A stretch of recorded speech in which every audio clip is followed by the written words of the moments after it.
Selamat siang. Siang. Gimana kabarnya? Alhamdulillah lumayan baik. Oh iya, sebelumnya Mbak ini habis dari mana? Ini habis dari pasar. Oh, pasar. Emang tadi pagi beli apa aja di pasar gitu? Beli itu sih keperluan buat makan 1 minggu gitu Oh biasanya. iya, makan 1 minggu. Kabarnya baik. Alhamdulillah. Alhamdulillah. Sebelumnya siapa ya namanya? Nama saya Mei Maulina, biasa dipanggil Mei. Oh, Mei. Kalau boleh tahu asalnya dari mana? Dari Banyumas. Banyumas. Oh iya, sebelumnya perkenalkan ya, nama saya Rijal Junaidi Abdillah.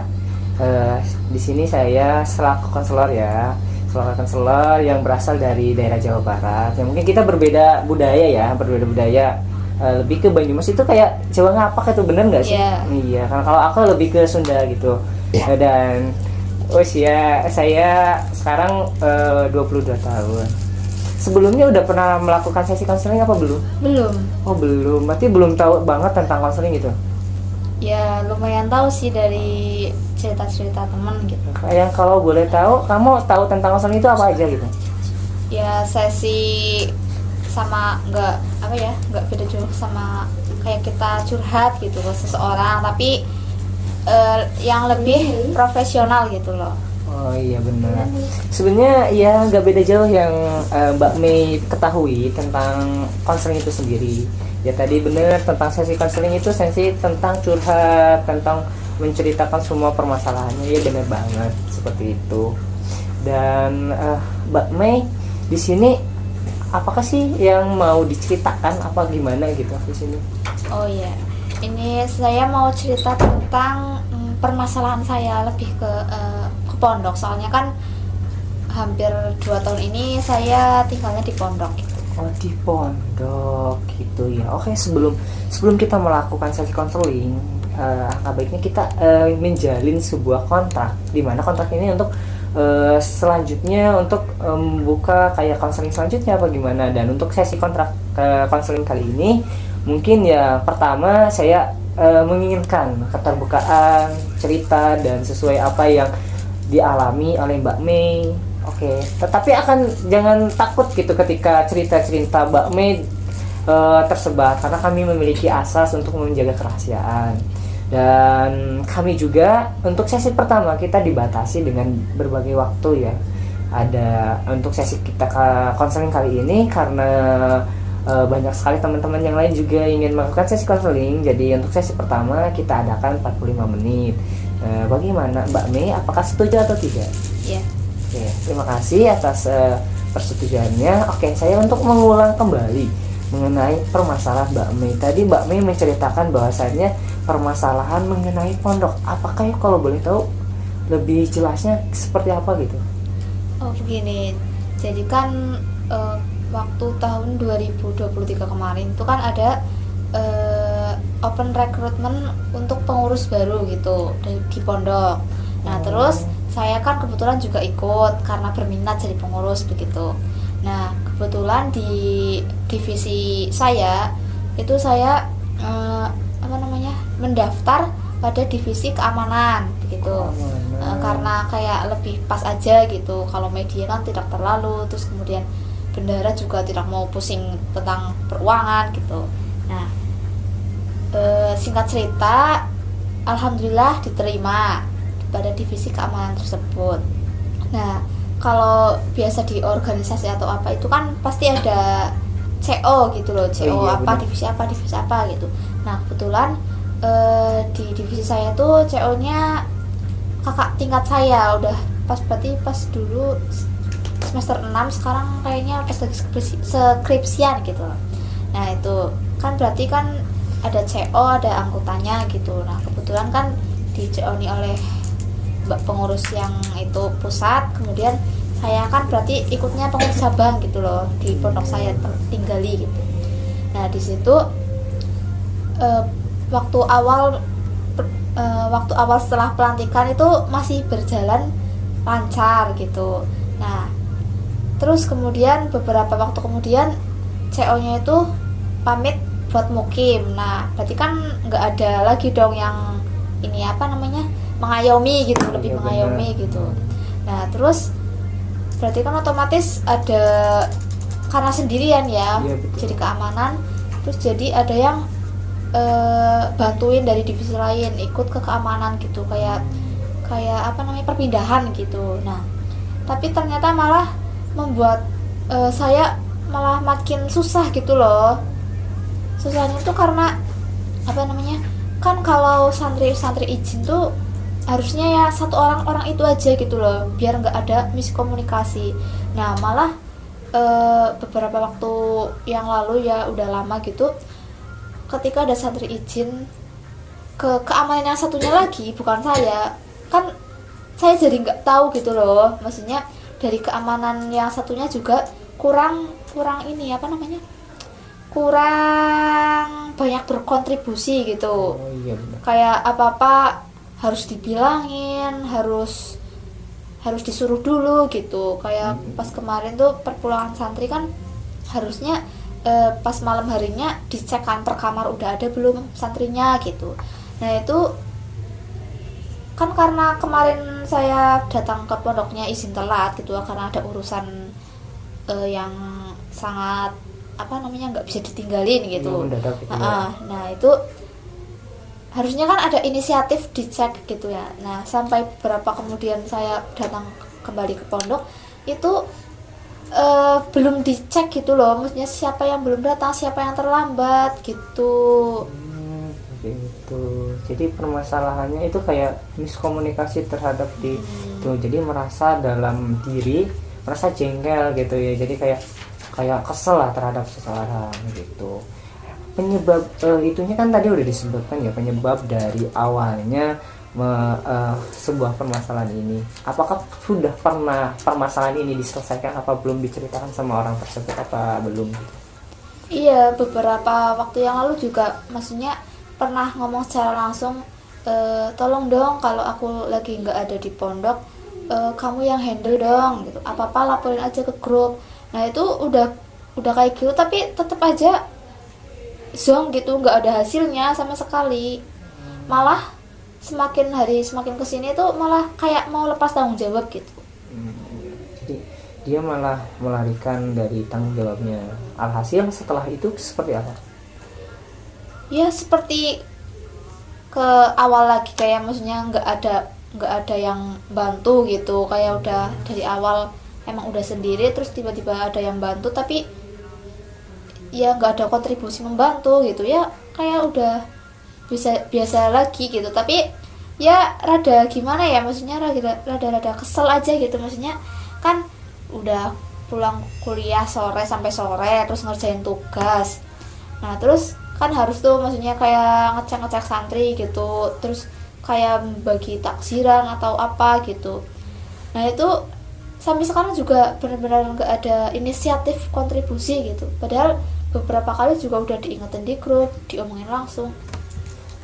Dari sebuah cerita yang panjang lebar sama Mbak Mei diceritakan, jadi permasalahannya ini, inti permasalahannya awalnya Mbak Mei itu mengikuti sebuah kepengurusan di sebuah pondok, dan Mbak Mei terpilih juga sebagai divisi keamanan. Nah ketika itu CO-nya atau yang penanggung jawab dari divisi keamanan itu malah keluar, dan di sisi lain keanggotaan di divisi keamanan itu berkurang. Nah dari anggota lain masuklah untuk melengkapi itu. Tapi akan tetapi orang itu tidak semesti yang kita bayangkan gitu ya. Jadi alhasil tidak membantu sama sekali, malah membuat rumit kita sendiri. Terus sudah mendengar dari cerita itu, apakah ada bantuan dari teman-teman yang lain untuk menyelesaikan masalah ini apa tidak? Iya, setelah kan beberapa kali saya cerita ke pengurus yang lain, dan sampai sekarang juga alhamdulillah udah ada yang bantuin gitu, walaupun nggak sepenuhnya.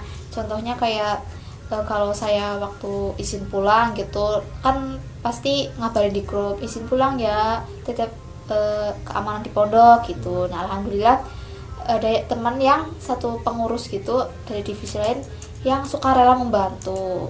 Contohnya cek itu setiap malam ke santri udah ada di kamar belum, terus waktu roan santri yang nggak ikut roan tuh didata gitu juga dibantu.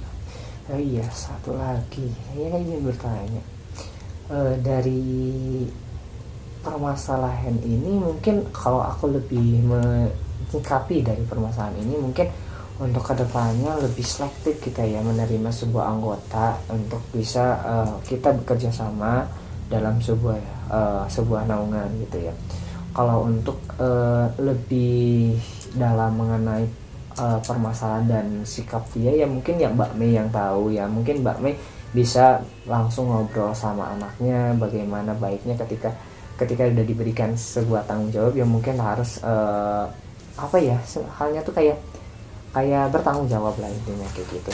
Dan ketika itu Mbak Mei mengambil jalan keluar untuk menyelesaikan masalah ini tuh seperti apa kalau boleh tahu? Ya itu karena yang pertama kan komunikasi udah dilakukan, terus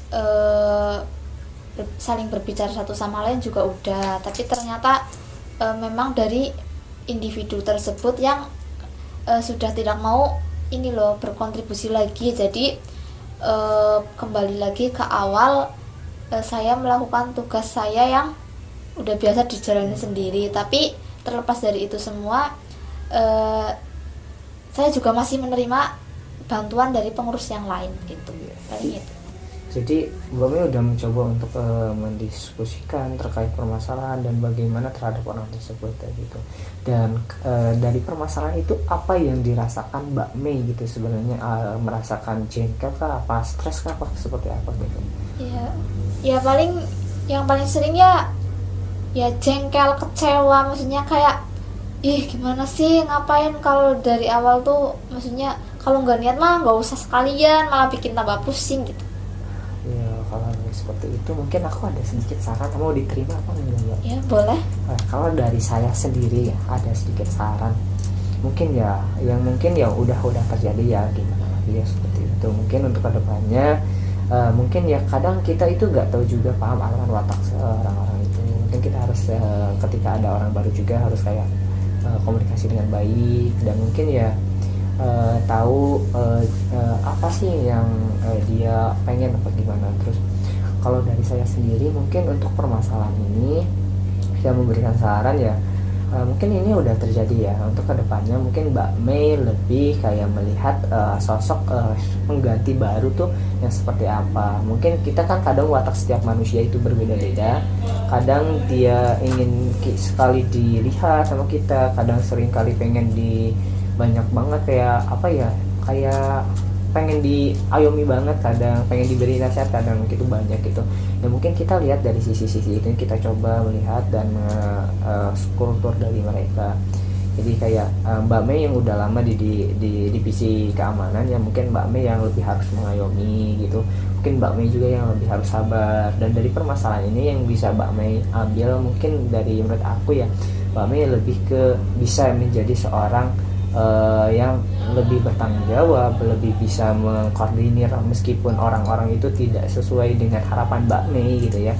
Mungkin dari ini Mbak Mei banyak sekali mendapat hal-hal yang lebih menurut saya gitu ya, menjadi pengalaman yang banyak dan apapun, dan Mbak Mei bisa melepaskan apa ya, hal yang berpikiran negatif terhadap seseorang yang mungkin aku masa harus berpikiran negatif terus terhadapnya. Mungkin dari saya Mbak Mei lebih ke mengambil aja hasil dari permasalahan ini dan menjadikan sebuah pembelajaran untuk kedepannya untuk lebih baik lagi gitu. Dan gimana Mbak Mei setelah itu Mbak Mei merasakan gimana sih bisa menyelesaikan masalah sendiri itu? Ya yang pastinya merasa sedikit lega gitulah. Jadi walaupun dari permasalahan itu ternyata ada sisi positifnya untuk diri saya sendiri. Contohnya saya jadi lebih harus lebih bertanggung jawab, kemudian rasa sabar saya harus lebih meningkat gitu. Iya, meningkat. Oke. Apakah ada permasalahan selain ini Mbak Mei? Mungkin hanya itu. Hanya itu. Berarti hanya satu orang dan segelintir orang saja ya, itu seperti itu. Dari hasil pembahasan ke dalam sesi konseling ini, mari kita mencoba untuk merefleksi diri, boleh nggak Mbak Mei? Boleh ya, kita coba merefleksi diri. Mungkin aku boleh meminta Mbak Mei untuk tarik nafas dalam diam, terus tarik nafas dari hidung, keluarkan dari mulut itu selama 3 kali, dan coba dalam hal itu kita coba mulai memejamkan mata dan mencoba meresapi dan permasalahan itu sendiri gitu. Oke, boleh bisa dipraktekkan. Ya, boleh. Mungkin ya pertama kita tarik nafas dalam diam, keluarkan dari mulut, tarik dari hidung, keluarkan dari mulut, dan bayangkan permasalahan-permasalahan itu. Dan dari permasalahan itu Mbak Mi bisa mengambil sebuah hal-hal yang positif, jangan memikirkan hal-hal yang negatif. Hal-hal yang negatif itu dikeluarkan, coba cari hal-hal yang positif, dan rasa unek-unek, rasa jengkel, rasa apapun terhadap seseorang itu Mbak Mi lepaskan, cari perlahan untuk lebih yang hal-hal yang positif, dan ambil makna dari sebuah perjalanan hidup untuk menjadi sebuah perjalanan yang lebih baik lagi, sebuah pengalaman yang mungkin tidak akan didapatkan ini waktu yang akan didapatkan. Terus coba hal-hal negatifnya dikeluarin, hal-hal negatif dikeluarin, dan lebih ke hal-hal yang positif yang diambil. Oke, terima kasih, dan coba untuk pejamkan mata, dan boleh ceritakan bagaimana rasanya ketika sudah melakukan sesi refleksi seperti ini. Ya, rasanya lebih tenang dan rileks gitu. Oke, coba buka aja matanya, dan semoga dalam hal ini Mbak Mei bisa lebih hal-hal yang positif dan tidak berpikiran negatif terhadap seseorang, dan hal yang udah terjadi mungkinlah udahlah terjadi, mungkin nggak bisa akan terulang lagi, ya mungkin untuk lebih baik ke depannya, untuk lebih baik dan lebih baik lagi. Oke, dari sesi konseling ini Mbak Mei gimana, udah mendapatkan pencerahan atau gimana, apa masih ada unek-unek yang belum disampaikan? Alhamdulillah sejauh ini sudah lebih menerima, jadi menerima gitu, maksudnya lebih kayak hilang bebannya, udah cerita gitu. Oh iya, oke. Jadi perasaan Mbak Mei ketika sudah sesi konseling ini udah merasa tenang, udah merasa lega terhadap tidak terlalu berpikiran terhadap orang itu yang berburuk sangka gitu ya. Iya. Oke, ya kita mungkin dibatasi dengan waktu ya Mbak Mei. Iya. Mbak Mei mungkin terima kasih atas waktunya sudah datang sini, dan mohon maaf juga saya banyak sekali salah kata karena kita dalam kita kulturnya beda gitu ya. Kulturnya saya juga ya paham akan Mbak Mei, budaya Mbak Mei juga gini. Saya kalau boleh tahu ngapaknya di mana ya Mbak Mei? Maksudnya gimana? Kan Banyumas itu terkenal ngapak, bener nggak sih? Iya. Oh iya, ngapak. Aku tuh kurang paham gitu bahasa Jawa, jadi mungkin ya ada bahasa yang tidak sesuai dengan budaya, bahasa yang saya ucapkan, mohon maaf gitu ya Mbak Mei terhadap apa yang saya sampaikan. Mungkin untuk sesi konseling kita akhiri ya Mbak Mei, gimana? Di akhir apa belum? Iya, boleh. Oke, kalau mau cerita lagi boleh bisa hubungi saya, dan boleh datang ke tempat ini dan melakukan perjanjian dan sesi selanjutnya. Mungkin dari saya cukupkan sekian. Gimana Mbak Mei? Iya. Ya, mungkin dari saya sekian. Wassalamualaikum warahmatullahi wabarakatuh. Waalaikumsalam. Selamat, semoga sehat-sehat selalu di sana. Amin. Dan kami jadi orang yang lebih baik untuk kedepannya. Ya, terima kasih. Ya, sama-sama.